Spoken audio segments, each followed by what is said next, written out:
Hello and welcome to another episode of Ripple Makers here on Stream the Creek. I am Charles Davis, one of your illustrious hosts, and I'm joined by the more illustrious one of the group. Well, she's at least the prettier one of the group. I can guarantee you that. The lovely and talented Miss Susie Cowan. How are you doing, ma'am? Oh, no, it's real. Like I'm not the pretty one in this group. But this is Ripple Makers, the show that is highlighting and spotlighting the people and the organizations in this town that are making this town what it is. And over the past couple episodes, we have focused on a lot of the music of this town. We hit upon the film aspect of this town with the Macon Film Festival. But this one is a special one because it talks about the other arts in this town, the other creative arts, and two great organizations that are aligned with that. We have our friends from the Macon Arts Alliance coming in to talk with us. And then first up on the show today, we have our friends from 478 Creatives. Susie, with you being here in town and being from Arkansas, we've been trying to teach you all these things. We've heard about the music and all that, but how do you feel about the visual arts being an important part of a community when it comes to cultivating the idea of what that community is? The arts are alive in Macon, and the visual arts with the murals and the galleries and the art walk and just everything you can immerse yourself in. It's just alive here in Macon. Yeah, it is. It's a great thing just to see the importance that people have put on it. And that is a great thing. And these two organizations are doing incredible things to cultivate that and to ensure that it's not just about the music, it's not just about the film, that the visual arts and these artists have their opportunity to make their name in this town. So without further ado, let's talk to our friends from 478 Creatives. Hey, Susie. Hey. One of the great things that I love about this show and what we're doing is that we're highlighting organizations that help make Macon what it is. And Macon is known, if for nothing else, than being a creative city. We'll say it like that. For the longest time, we've just been looked at as a music city, but that's not everything that encompasses. So you've been in Macon long enough to see like the murals and how everything. Do you like them so far, Susan? Absolutely. It was one of the reasons I was drawn to Macon is the public art and the creative spirit of Macon. Right now, what I'm going to have you do is introduce the people because I don't want to introduce them right now. I mean, Kara, I like you. You're good. Kara Hurd is in the building. But the other woman I love her family, love her kids, love her husband. It's just she's a New Orleans Saints fan, and I'm a Falcons fan. Oh no! And she's one of those fans that likes to like poke and prod and things like that. There was one time where she was in the New Orleans airport and she saw this canister of drinking water that said Falcon Tears on there. And did I cry when I saw it? Yeah, because had they beaten us that year? Yeah, but she is a phenomenal woman and a phenomenal artist as well. So we want to welcome from 478 Creatives, Erin Hawkins and Kara Hurd to the show. Thank you so much for being here. I'm so excited to learn more about 478 Creatives. Tell me more about it. 478 Creatives was started back in 2021 when I was actually painting a pool for somebody in Macon and hired a bunch of other artists to help me, and I left it that day being like, oh my gosh, it is so great talking to people that are creative and think like me, and we can brainstorm stuff, talk about business. From there, kind of just start setting up meetups throughout the city, and then after about a year, I suckered Kara to join me. July is our 5-year anniversary of doing this gig together. So what kind of artists are represented? All. And we say artists loosely because it's visual artists, it's culinary artists, it's writers and poets. Anybody, whether it's your full-time gig or your hobby, if you've got that little creative spark and you want to be around other people that have that spark, we're the place to go to find people like you. So there's art everywhere in Macon, from galleries, pop-up shows, public art, music, festivals. Why do you think that a variety of art offerings is so important to a vibrant community? I think the art is what holds us together and also what brings us back together after a lot of separations that happen. And so if we can promote that in any way and help promoting or creating these events, we want to get it out to our audience so that they can all hear about it and see about it. Because sometimes promotion is the hardest part, and we try to share everything that we find that our audience would enjoy. Being artists yourselves, I want to make sure that people understand that even though you're helping get other people connected to art and get their art out there, kind of talk about how you got into this whole artistry thing and what your background is in it. I'm a mixed media artist, and I started out with a teaching studio down in Warner Robins and Perry, and I sold that about a year and a half ago, and I've been focusing more on curating recently, and I just love bringing people together and connecting people that maybe feel like they're an outsider. We try to make sure that everybody, no matter what their medium is, feels connected to us and the other people in the room in some way. If you don't consider yourself a creative, we want you to still be comfortable coming to one of our events so that you can learn more about the creatives in the community and how you can get involved. Well, that leads perfectly into the next question. Why does art matter so much for a community, not just as a means of expression, but as an economic driver for tourism and culture vibrancy? There's so many great statistics out there about how art makes communities better. With public art projects, whether it's in a school or on the side of a building or on a bus shelter, when the community is involved in that process, they become more invested in the community and the art projects. And those art projects, I have found that they're less likely to be tagged or demolished, and it's just becomes a point of pride, not just for the artist, but everybody that's involved, everybody that's in the neighborhood. When you feel confident about that and loving your city, public art is just like another thing to share with people. With all of that, like, what are the big, super huge, cloud high dreams of what 478 can be in the future? What we have noticed is that so many creatives are siloed. They're in their own studio, they're at their own house doing their thing. And what we want is to be that connective tissue between different creatives. This past spring, we did an art show that all the artwork was submitted was on vinyl records. And we had 30-some different artists ranging from 7 to 70 submit pieces in the show. And then we partnered up with Bragg Jam to have the opening of the art show coincide with their announcement for their summer schedule. We had a bunch of artists that maybe had never heard of Bragg Jam, a bunch of people that enjoy music, maybe felt intimidated by a gallery, all come together at Tanglewood Art Studios for an epic event of listening to live music, looking at fantastic art, food trucks, and just being in community. And so our goal is to just keep those connections, building those bridges between the different creative groups, because I think in general that's just going to make Macon better. Now you just got to mention it. What other things do you all do throughout the year at 478 Creatives that so that people can kind of be on the lookout for events that y'all have going on throughout the year? We typically meet once a month, but like in the summertime, we collaborate with Macon Film Festival and partner with them to both do screenings and panels. Throughout the year, we do panels with different entrepreneurs that essentially how they have taken their passion and turned it into a paycheck. We've also been really lucky. We've been invited to interview a bunch of artists that are visiting and coming into town, and so we can share their stories with the people in our community too. So if somebody is not an artist, how can they participate or support what you're doing? They can buy local art. That's right. That's right. And support local artists of all genres. So whether that's going out to, a local restaurant to hear a band that's here playing. And we also want to make sure that money is staying in the community, which is always great too. So if you're supporting local artists, it's all getting filtered back around. What makes Macon unique when it comes to being creative?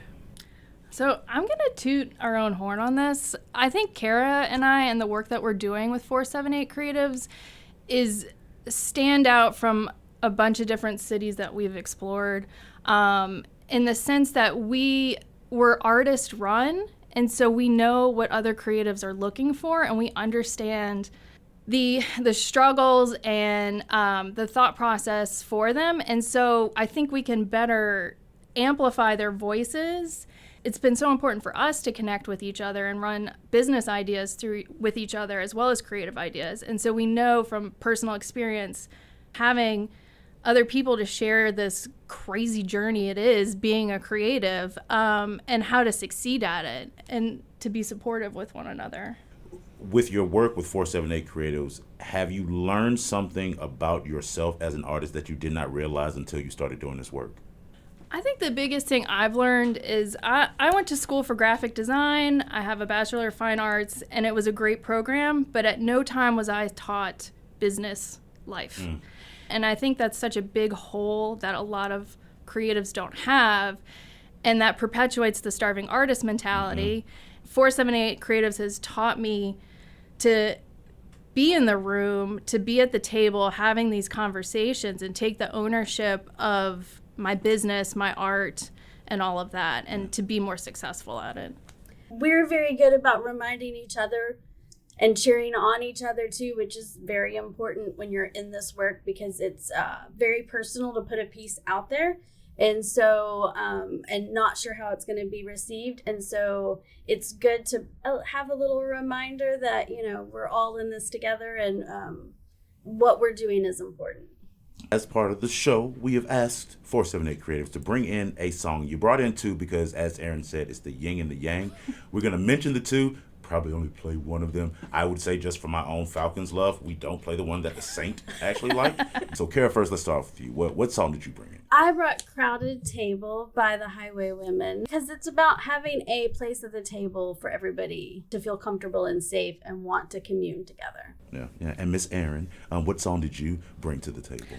You might have heard of it. It's called Louis Armstrong's When the Saints Go Marching In. It's an oldie but a goodie. See, what you ain't finna do today is make me cross my hatred for the Saints for my love of Louis Armstrong. Okay? We're not gonna do that. Okay? You picked another song. Mention that one. I did. So the other song I picked was Dog Days Are Over by Florence and the Machine. I'm ready for big changes, and I think great big changes are happening in Macon, and I think both of us are really proud and excited to be a part of those changes. All right, great. So if anybody wanted to be involved with anything that 478 Creatives are doing, how can they do so? Best thing is to follow us on Instagram and join our newsletter. Thank you, ladies, so much for being here. We greatly appreciate you. Thank you, guys. You.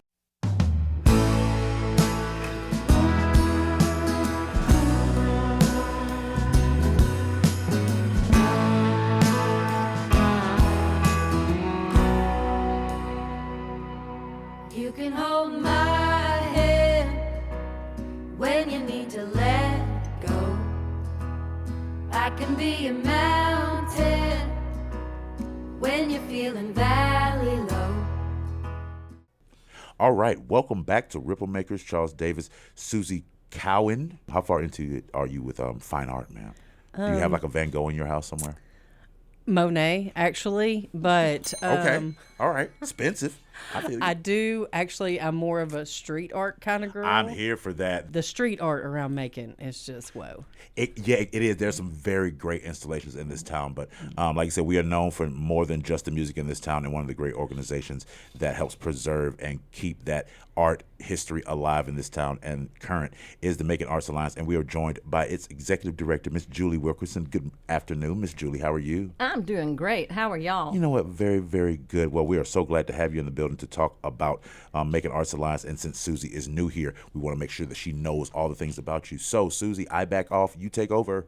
Yeah, I mean, this is just a great opportunity to tell me and the rest of the world all about the Macon Arts Alliance. So tell me all about it, and like, what role does it play in the community? We are the local arts agency for Macon-Bibb County. That just means that actually started back in 1984. The then city of Macon and the county of Bibb designated Macon Arts Alliance as the local agency. Macon doesn't have a cultural office or an office of cultural affairs, so we serve that purpose. And for that, we are now funded in part by the hotel motel tax. Okay. That also drives our mission. If Macon is a vibrant, creative, wonderful city to visit, then that tourism goes up. That's right. And then our funding goes up as a result of that. So if we do our job well, then we'll be rewarded for it that way. That's fantastic. So how did you get involved with the Macon Arts Alliance? Well, years ago, I volunteered for arts organizations. My daughter danced from a young age, so I was involved with the Middle Georgia Youth Ballet and Nutcracker of Middle Georgia. Then later I was the executive director of the then Cox Capitol Theater. I got involved with Macon Film Festival. So for a long time, I was involved with the Macon Arts Alliance as a supported organization, working for those organizations that the Macon Arts Alliance supports. And then in 2018, the job as executive director opened up, and I have been a nonprofit manager my entire career, so this was really an opportunity to combine what I enjoy doing and what I do well. Let's talk about the type of art and artists that are represented here in Macon, especially with the Arts Alliance. So all kind of art. We have visual artists. A lot of people think of Macon Arts Alliance as the gallery. We're at 486 First Street next to Just Tapped, so we have a visible storefront, bricks and mortar. We have First Fridays where we have maybe 200 people come through. So it's a great opportunity to support artists and give them an audience that they may not have. In the gallery, we have paintings, we have textiles, we have glass, we have jewelry, we have ceramics. We also, for 20 years, had fireworks. Yes, always a great event. Right, Yeah. which is a ceramic festival. And then 8 years ago, we started Fire and Ice, and we added glass. So now we do those twice a year. And those are local artists because we have a fabulous local contingent of ceramic and now glass artists. Yeah. And then 3 years ago, we started the Macon Mural Festival, and that was born in a friend's pool on July the 4th, I Nothing believe. wrong with that. Right, and she had a friend from Sacramento visiting that was telling me about their mural festival, and I left and looked it up, and I thought, this is something that we can do. It's easy, and we have a waiting list of businesses who want murals. It's a great way to make downtown more creative. Yeah. We have the red brick buildings, and we have the old buildings that are beautiful that thankfully were not destroyed. Yeah. But did we look young and vibrant to that next generation? No. Probably not. No, you're right. Right. So the Mural Festival has really helped with that, and we've tried to find something for everybody, just to brand Macon as that creative place where people want to visit and live. You've done such a great job. It's beautiful. Thank you. What are the opportunities for the community to get involved with the Arts Alliance? Well, there's always the opportunity to come on First Friday. It's free. It's open to the public. There's a different gallery show every month. We try to have an artist talk or a gallery talk to talk about it. When you meet an artist and you talk to them about what inspires their work and what drives them, that's the whole thing about art that is so fantastic, right? It just brings people together. Yes. And if you think of art as the artist putting their background and their history and their ideas into whatever medium it is, whether it's a film or music or a painting or a piece of pottery, then you bring to that the patron, the audience, and they bring their story to that. So that's the great thing about art, is that it can bring people together. It can bring the artist to the patron. It can bring two different patrons with diverse backgrounds together, to enjoy something together. With you being the executive director of Macon Arts Alliance and being in that position now, what are your future hopes for what you would love to see be achieved with the Macon Arts Alliance? What more great works do you feel like you all can do in the future with the Alliance? One of the things that started with the Mural Festival was this focus on public art. And really to see more public art and more meaningful public art. We were thrilled when the Bicentennial Commission came and sought us out to help commission the work that is in Bicentennial Park. It's not quite completed.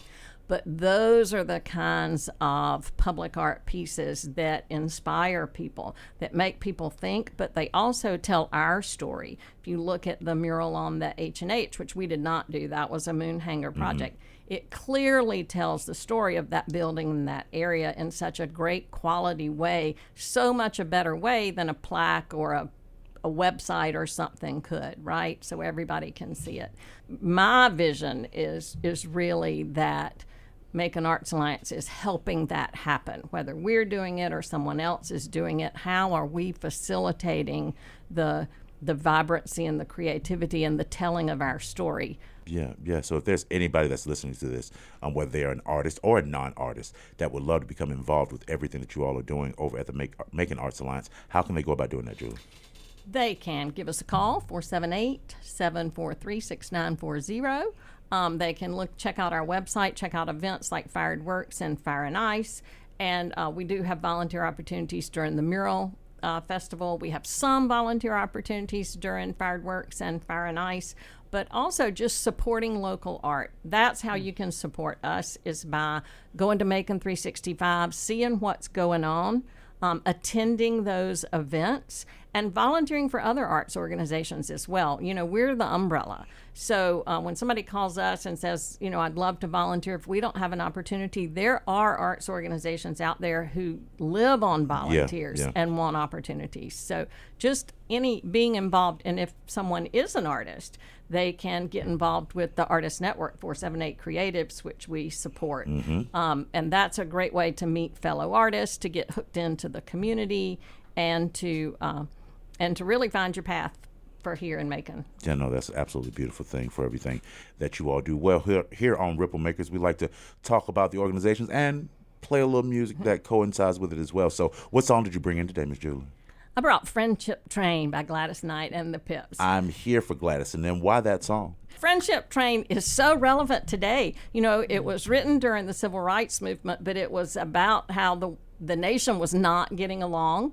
But we needed to get on the friendship train, and we needed to learn one another, and it was important for future generations that we focus on what we have in common and not what our differences are.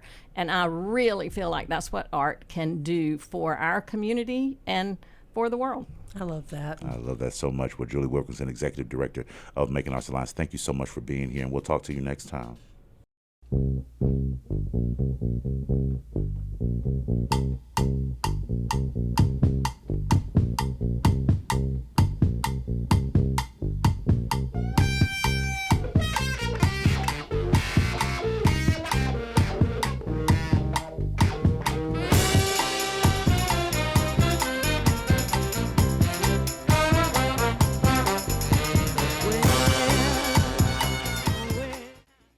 Well, that is the conclusion of this episode of Ripple Makers. We do want to thank our good friends from the Macon Arts Alliance for coming in and talking about all the things that they did. And I'll thank one half of the 478 creatives for coming in. The other half of it, the Erin Hawkins half of it, I don't really care for. No, I love her so much. What you all heard from me and Erin Hawkins is how me and Erin Hawkins are all the time with each other. So fun. But I absolutely love her. What they are doing at 478 Creatives and what they're doing at the Macon Arts Alliance ensures that the future of the arts is protected, funded, endorsed, embraced. Is Cultivated. The word cultivated? You used the word cultivated. I like that. Yeah. That it's cultivated, and that it's not lost in the shuffle of everything. Right. So such important work. Yeah, no, you can't have two pieces without the other. The arts are the arts, and you've got to have all of it. So once again, I want to thank our friends from Macon Arts Alliance. Check out everything that they have, and our friends from 478 Creatives. Check out all the things that they have going on as well. And until next time, I am the halfway decent looking Charles Davis, joined by the immensely gorgeous looking Miss Susie Cowan. Until next time, this has been Ripple Makers. We'll see y'all next time. Ripple Makers is a podcast by Creek Media, hosted by Charles Davis and Susie Cowan. This show is produced and edited by Big Hair Productions. Follow us on social media at Stream the Creek. Engage with us, like, subscribe, share with a friend. Be sure to stream this and more podcasts you may love at streamthecreek.com.